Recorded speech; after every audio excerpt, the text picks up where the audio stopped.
Lukuyan, ang karamihan ng ating sites ay nasa Luzon.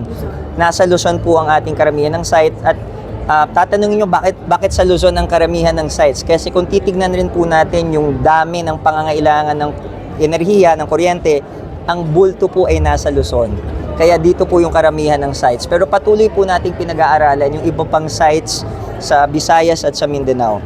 Pero kung ang papasok po kasing laki ng teknolohiya, hindi pa ready yung grid sa Visayas at sa Mindanao. Kaya ang inuna natin yung mga sites sa Luzon kasi nandito po yung konsumo ng malaking konsumo ng kuryente.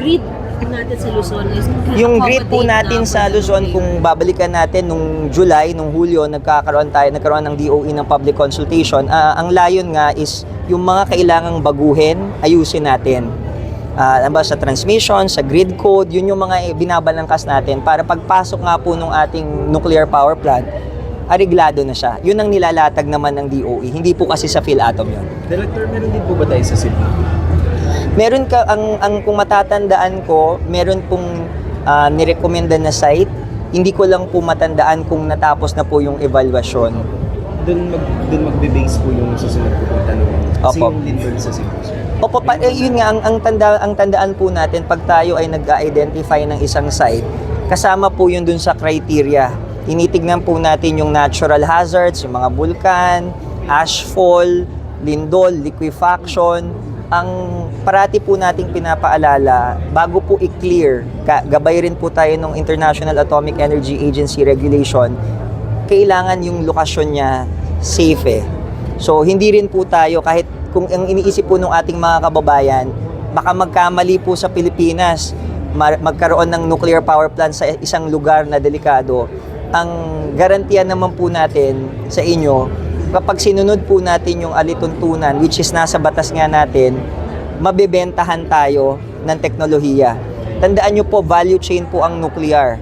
Kailangan po na ang bansa kagaya ng Pilipinas susundod sa pinaka best practices at regulation. Pag hindi po tayo nakasunod, wala akong bansa or vendor country na magbebenta sa atin ng power plant or nung fuel.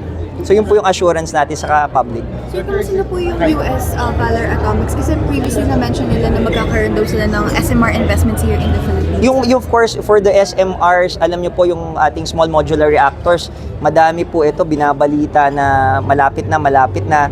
Ang iniintay naman po natin dito sa pamahalaan at nasa PhilAtOm rin siya, kailangan pag pumasok po tayo ng small modular reactors or SMR, mahigit 2 taon na itong nag-in operation at lisensyado sa bansang pinagmulan. So, yun po yung sagot ko sa katanungan nyo. And sa kasalukuyan, wala pa po tayong nakikitang commercially operating and licensed nuclear small modular reactor anywhere in the world dun sa mga friendly countries natin. Sir, aside from Meralco, may other local companies ba na nag-signify ng interest to invest? Makikita nyo po, magsasalita po yung mga pribadong kumpanya sa power sector na interesado pong mag-nuclear. Tignan nyo nilang po yung ating agenda ngayong hapon. At bukas po, yun po yung mga kumpanya na interesadong pumasok po dito sa space na ito. Sir, what about Maharlika? Nag-express ba ng interest na mag-invest din sa nuclear? Kung mababalikan natin, I think nagkaroon ng pronouncement na nagbigay ng direktiba ang Malacanang na pag-aralan rin ng Maharlika kung papasok sila o mag-i-invest sila. Bahagi ito nung naging utos ng ating mahal na Pangulo nung mag-invest, pag-aralan yung pag-invest halimbawa sa NGCP. So tingnan nilang natin, we will leave it up to Maharlika to make any pronouncements on any role that they may deem fit for the investment for a project like nuclear. Director, is it high time that we implement nuclear power? I think tulad po ng nabanggit ng ating si Secretary Green, binanggit rin po kanina ni Undersecretary Guevara, sa bahagi po ng DOE, nakikita talaga natin na may puwang ang nuclear sa ating pangangailangan. Kung hindi lang siya puro renewable energy, nag-target na po ang ating DOE na 50% by 2040 mula sa renewable energy at higit pa beyond 2040. Pero kung titingnan natin ang balanse, kailangan meron tayong iba pang pagpupunan. At ang nuclear ang nakikita ng DOE na low carbon option na pwede nating ipasok dito. Sir, do you think the government's nuclear goal is gaining more traction from foreign investors? I think nakikita nyo naman, the interest of the foreign investors is here. The Philippines, it was just recently reported that the country's growth has been retained by, I think, the World Bank, if I'm not mistaken, at 5.6. Next year, it's at 5.5%. So we have a very young demographic. We're attracting investments. The Filipino is a very in-demand skilled force, so we're very confident that we can maintain the growth trajectory. Our reforms, whether it's in economic, our social capital investments, and now even here in the energy sector, we're very clear that we're investing in the Philippines and to make sure that we have a competitive energy supply, we do have to start thinking and investing the seeds for the entry of nuclear in the medium and long term. Sir, other countries here, meron na ba tayo nakikita na possible supplier at ilan? Of course, all of the countries that have been joining us, whether it's from last year or this year, are potential suppliers. That's why we're opening it up for our private sectors, the academe, the industry professionals, to see and liaise. Kasi ultimately, the investment decision for nuclear under our current regulation is going to be private sector. Cheerleader si gobyerno. Now, if Maharlika comes in, for example, it's going to be just a stake in it. The actual operations, like any other power plant, will be made by the private sector. So may mga initial issues ba na ni-raise mga foreign investors na gusto na ipa-address? Of course, yung mga ini-issue natin, like everything else, they want regulatory certainty.